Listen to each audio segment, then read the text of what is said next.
ಬಾರೋ ಅಪರೂಪದ ಮುಳ್ಳಂದಿ. ನೀವೇ ಭರವಸೆ ಕೊಟ್ಟಿದ್ರಿ 4 ತಿಂಗಳಲ್ಲಿ ರಸ್ತೆ ಮಾಡಿಸ್ಬಿಡ್ತೀನಿ. ಯಾವ ರಸ್ತೆ? ಗೋಲ್ಡ್ ಬಜಾರ್ ರಸ್ತೆ, ಹಾಗೆ ಅದ್ರ ಜೊತೆಯಲ್ಲಿ ಮತ್ತೊಂದೆರಡು ರಸ್ತೆ, ಬಜಾರ್ ರಸ್ತೆ, ಹಾಗೆ ಗೋಲ್ಡ್ ಮಾರ್ಕೆಟ್ ರಸ್ತೆ. 6 ತಿಂಗಳಾಯ್ತು ಪ್ರದೀಪ್ ಈಶ್ವರ್ ಅವರು ಭರವಸೆ ಕೊಟ್ಟು, ಇನ್ನೂ ಕೂಡ ಆಗಿಲ್ಲ. 4 ತಿಂಗಳು ಡೆಡ್ ಲೈನ್ ನೀವೇ ಕೊಟ್ಟಿದ್ರಂತೆ. ಮೇಡಮ್, ಫೈನಾನ್ಸ್ ಡಿಪಾರ್ಟ್ಮೆಂಟ್ ಇದೆ ಅಲ್ಲ, ನಮ್ಮ ಮಾವ ಏನಾದ್ರೂ FD ಸೆಕ್ರೆಟರಿ ಆಗಿದ್ದಿದ್ರೆ ನೀವ್ ಹಿಂಗೆ ಡೈಲಾಗ್ ಹೊಡೆಯೋಕ್ ಮುಂಚೆ ನಿಮ್ ಮಾವ ಇಲ್ಲ ಅಂತ ತಿಳ್ಕೊಳ್ಳಿಲ್ವಾ ಸರ್? ಇದು ನೀವು ಸೆಂಟರ್ನಾಗಿ ಶಿಕ್ಷಿದ್ರಲ್ಲ ಡೈಲಾಗ್ ಅಂದ್ರೆ 4 ತಿಂಗಳ ಡೆಡ್ ಲೈನ್, 4 ತಿಂಗಳ ಡೆಡ್ ಲೈನ್ ಡೈಲಾಗ್ ಹೊಡೆಯೋಕ್ ಮುಂಚೆ ಫೈನಾನ್ಸ್ ಡಿಪಾರ್ಟ್ಮೆಂಟ್ ನಿಮ್ ಮಾವ ಇಲ್ಲ ಅಂತ ತಿಳ್ಕೊಳ್ಳಿಲ್ವಾ? No madam, no. ಅಲ್ಲ, ಒಂದ್ ನಿಮಿಷ ನಾನು ಹೇಳೋದು ಕೇಳಿ.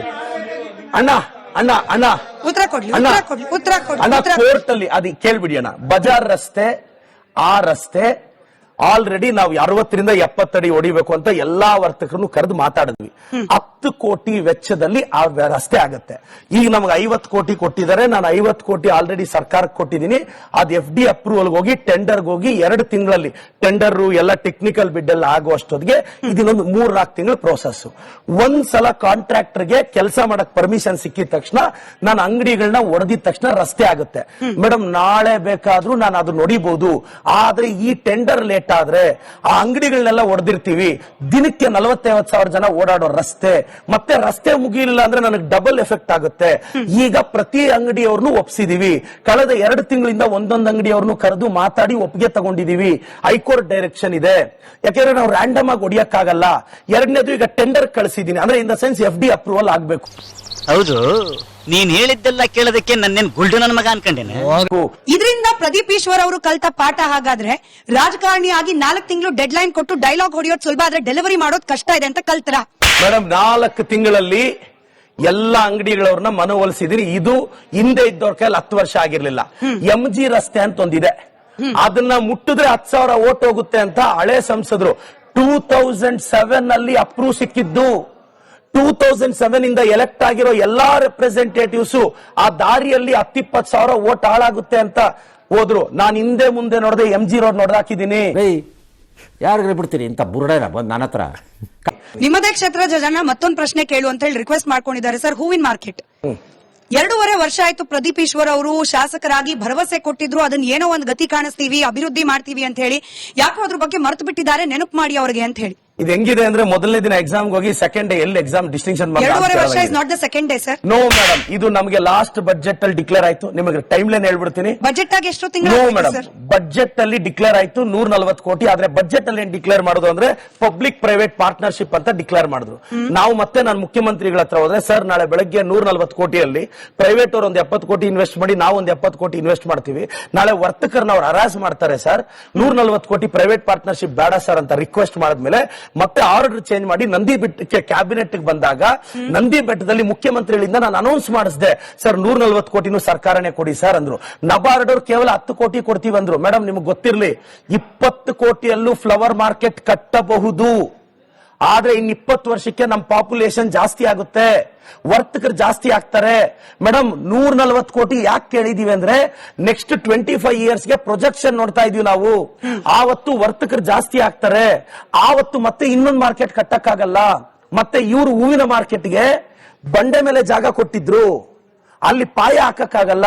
ನಾನು ದೇವನಹಳ್ಳಿ ಏರ್ಪೋರ್ಟ್ಗೆ ನಿಯರ್ ಇರೋ ಜಾಗ ನಾವೆಷ್ಟು ಕಷ್ಟಪಟ್ಟಿದೀವಿ ಅಂದ್ರೆ, ಆರ್ಟಿಕಲ್ಚರ್ ಲ್ಯಾಂಡ್, ನಾವು ಆರ್ಟಿಕಲ್ಚರ್ಗೆ ಸರಿಸಮಾನವಾದ ಲ್ಯಾಂಡ್ ಅನ್ನ ಕೊಟ್ಟು ಆ ಲ್ಯಾಂಡ್ ಅನ್ನ ತಗೊಂಡು ಆರ್ಟಿಕಲ್ಚರ್ ಮಿನಿಸ್ಟ್ರಿ ಹತ್ರ ಸೈನ್ ಹಾಕ್ಸಿ ಅದನ್ನ ಗವರ್ಮೆಂಟ್ ಕಳಿಸಿ ಈಗ 140 ಕೋಟಿ ಈಗೇನ್ ಪ್ಲಾನಿಂಗ್ ಆಗಿದೆ. ಮೇಡಮ್, ಹೆಂಗ್ ಕಟ್ಟಿಸ್ತಾ ಇದೀವಿ ಮಾರ್ಕೆಟ್ ಅಂದ್ರೆ, it will be one of the finest in Asia flower. ಅಯ್ಯೋ, ನಿನ್ ಮನ್ಕ ಯೋಗ ಏನೇನೋ ತಿಳ್ಕೊಂಡ್ಬಿಟ್ಟಿದೀಯಲ್ಲೋ. ಈ ಪುಸ್ತಕ ಎಲ್ಲ ಯಾವಾಗ ಓದ್ಕೊಂಡೆ ನೀನು? ಸರ್, ಅವ್ರು ಕೇಳಿದಾಗೆ ಅವರೊಂದು ಪ್ರಶ್ನೆ ಹೇಳಿದ್ರು, ನಮ್ ಶಾಸಕರು ನಮ್ಮ ಹೆಮ್ಮೆ, ಒಬ್ರು ಬಡವರಂತ. ಸರ್, ನೀವೇ ಹೇಳಿ ಸರ್, ನೀವು ಬಡವರ ಸರ್? ನಾನು ಹುಟ್ಟಿದ್ದು ಬಡತನದಲ್ಲಿ. ಖಾಲಿ ಹೊಟ್ಟೆ ಖಾಲಿ ಜೇಬು ಒಡೆದ ಹೃದಯ ಪಾಠ ಕಲಿಸಿದೆ. ಒಂದ್ ನಿಮಿಷ, ಲೆಟ್ ಮಿ ಕನ್ಕ್ಲೂಡ್. ಪರಿಶ್ರಮ ಸಂಸ್ಥೆ ಕಟ್ಟಿದೆ ಕಳೆದ 5 ವರ್ಷದಿಂದ. ಕಷ್ಟಪಟ್ಟು ಒಬ್ಬ ಕನ್ನಡ ಹುಡುಗ ಪಕ್ಕದ ನೆರೆ ರಾಜ್ಯದವ್ರಿಗೆ ಸೆಡ್ ಹೊಡೆದ ಒಂದು ಸಂಸ್ಥೆ ಬೆಳೆಸಿದೆ. ಇವತ್ತು ನನ್ನ ಕಂಪನಿಯ ಎವ್ಯಾಲ್ಯೂಯೇಷನ್ ಪದ ಗೊತ್ತಿರಬೇಕು. ಎವ್ಯಾಲ್ಯೂಯೇಷನ್ ಅಂದ್ರೆ ನನ್ನ ಕಂಪನಿ ನಾನು ಯಾರಿಗಾದ್ರೂ ಮಾರಿದ್ರೆ ನನ್ನ ಕಂಪನಿಯ ಇವತ್ತಿನ ಎವ್ಯಾಲ್ಯೂಯೇಷನ್ 800 ಕೋಟಿ. ಏನ್ಲ ಶಿಷ್ಯ, ಬೆಳಿಗ್ಗೆನೆ ತಲೆಗೂಳ ಬಿಡ್ತಾ ಇದೆಯಲ್ಲೋ. ಸರ್, 800 ಕೋಟಿ ಒಬ್ಬ ವ್ಯಕ್ತಿ ಹತ್ರ ಇದೆ ಅಂದ್ರೆ ಅವ್ರು ಬಡವ್ರು ಹೇಗೆ ಸರ್? ನಿಮ್ ಆಕ್ಷೇಪ ಏನ್ ಪ್ರದೀಪ್ ಈಶ್ವರ್ ಅವ್ರು ಶ್ರೀಮಂತರಾಗಬಾರ್ದಾಗಿತ್ತಾ? ಆಗ್ಬಾರ್ದಂತಲ್ಲ, ಪ್ರತಿನಿಧಿಗಳು ಅವ್ರನ್ನ ಏನ್ ಹೇಳ್ತಾರೆ ಅಂದ್ರೆ ಒಬ್ರು ಬಡವರು ಅಂತ ಹೇಳ್ತಾರೆ. ನಿಮ್ಮವರೇ ಹೇಳಿದ್ದು, ಸ್ವತಃ ನೀವು ಕೂಡ ಹೇಳಿದಿರಿ ನಾನು ಒಬ್ಬ ಬಡವ ಅಂತ.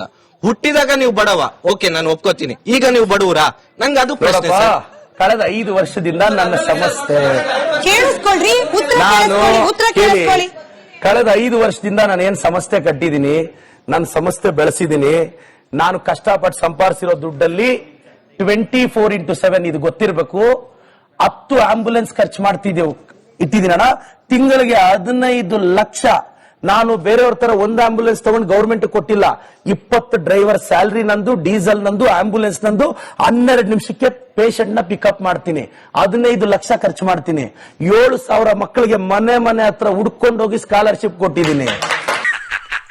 ಅದ ಜೋಕ್ ಅದ ಫೇಸ್ ಕಟ್ಟು ಏನು ಡಿಫ್ರೆನ್ಸ್ ಇಲ್ಲ. ಸರ್, ಮೊನ್ನೆ ವಿಧಾನಸೌಧದಲ್ಲಿ ನಿಮ್ದೇ ರಾಜ್ಯಸಭಾ ಮೆಂಬರ್ ಬೆಂಬಲಿಗರು ಪಾಕಿಸ್ತಾನಕ್ಕೆ ಜಿಂದಾಬಾದ್ ಅಂತಾರೆ, ಭದ್ರಾವತಿಲಿ ಹುಡುಗರು ಪಾಕಿಸ್ತಾನ ಜಿಂದಾಬಾದ್ ಅಂತಾರೆ. ಇದಕ್ಕೆ ನಿಮ್ ಉತ್ತರ ಏನ್ ಸರ್? ನೀವು ಶಾಸಕರಾಗಿ ಏನ್ ಹೇಳ್ತೀರಿ? ಉತ್ತರಕ್ಕಿಂತ ಹೆಚ್ಚಾಗಿ ಸರ್ಕಾರ ಶಿಕ್ಷೆ ಅಥವಾ ಕ್ರಮ ಏನ್ ತಗೊಂಡಿದೆ ಸ್ಪೆಸಿಫಿಕ್ ಆಗಿ ನಾಸಿರ್ ಅವ್ರು ಗೆದ್ದಾಗ ಬಂದ ಪಾಕ್ ಪರ ಘೋಷಣೆಗೂ ಭದ್ರಾವತಿಯಲ್ಲಿ ಬಂದ ಪಾಕ್ ಪರ ಘೋಷಣೆಗೂ ಸ್ಪೆಸಿಫಿಕ್ ಆಗಿ ಯಾವ ರೀತಿ ಶಿಕ್ಷೆ ಕೊಡ್ಲಾಗಿದೆ? ಅವ್ರ ಮೇಲೆ FIR ಆಗಿದೆ. FIR ಆಗಿದೆಯಲ್ವೋ ಕೇಳಕ್ ಹೇಳಿ. FIR ಆದ್ಮೇಲೆ ಎನ್ಕ್ವೈರಿ ಆಗಿ ಚಾರ್ಜ್ ಶೀಟ್ ಆಗುತ್ತೆ. ಚಾರ್ಜ್ ಶೀಟ್ ಆಗಿದೆಯಲ್ವೋ ಕೇಳಕ್ ಹೇಳಿ. ಚಾರ್ಜ್ ಶೀಟ್ ರೀ, ಶಿಕ್ಷೆ ನೀನ್ ಕೊಡ್ತೀಯ, ನಾನ್ ಕೊಡ್ತೀನ? ಕೊಡೋದು ಕೋರ್ಟ್. ಆ ಪವರ್ ಏನಾದ್ರು ಶಿಕ್ಷೆ ಕೊಡೋದು FIR ಅಂದ್ರೆ ಒಂದು ದೂರನ್ನ ಸ್ವೀಕರಿಸಿ ಚಾರ್ಜ್ ಶೀಟ್ ಪೊಲೀಸ್ ಅವ್ರು ಮಾಡ್ತಾರೆ. ಸರಿ. ಕೋರ್ಟ್ ಅಲ್ಲಿ ಕೆಲವು ಕೇಸುಗಳು ವರ್ಷಗಳ ಇಳಿತವೆ. Court is the final decision maker. ಅವ್ರು ಇಂಟರ್ಪ್ರೆಟ್ ಮಾಡ್ತಾರೆ.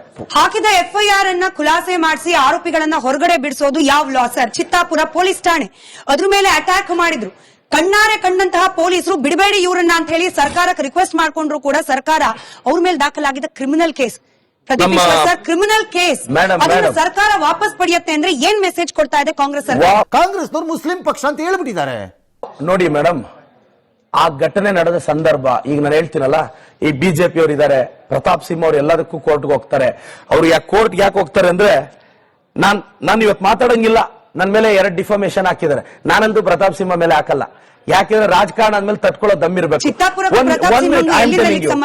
ಅದನ್ನ ಎತ್ಕೊಂಡು ಹೋಗಿ ಪ್ರತಾಪ್ ಸಿಂಹ ಅವರು ಕೋರ್ಟ್ ಅಲ್ಲಿ ಕೇಸ್ ಹಾಕಿದಾರಲ್ಲ, ಇದೇ ವಿಚಾರನ ಪ್ರತಾಪ್ ಸಿಂಹ ದಮ್ ಇದ್ರೆ ಕ್ವಶನ್ ಕೇಳಿ. ನಾನ್ ಪ್ರಶ್ನೆ ಕೇಳಿದ್ದು ಶಾಸಕರಾದ ಪ್ರದೀಪ್ ಈಶ್ವರ್ ಅವರಿಗೆ, ಕಾಂಗ್ರೆಸ್ ಪಕ್ಷದ ಶಾಸಕರಾದ ಪ್ರದೀಪ್ ಈಶ್ವರ್ ಅವರಿಗೆ ನಾನು ಪ್ರಶ್ನೆ ಕೇಳ್ತಾ ಇರೋದು. ನಾವು ಸರ್ಕಾರ ವಾಪಸ್ ತಗೊಂಡಿದೀವಿ. ಹೌದು. ಯಾವ ಸಂದರ್ಭದಲ್ಲಿ ವಾಪಸ್ ತಗೊಂಡಿದ್ದಾರೆ ಅಂತ?